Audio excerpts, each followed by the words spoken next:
Hi everyone, I am Ujjwal and you are watching DigitWise.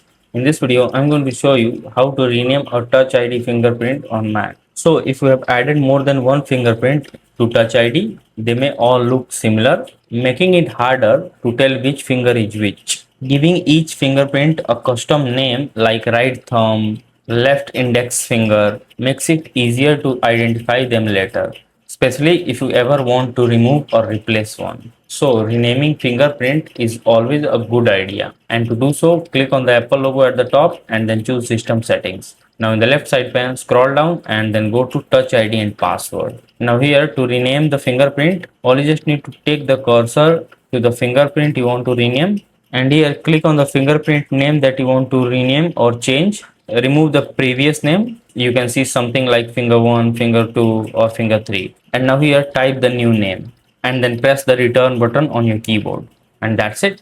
As you can see, the fingerprint name is now renamed. So if this video helps you in any way, then do like it and subscribe to the channel. Thanks for watching.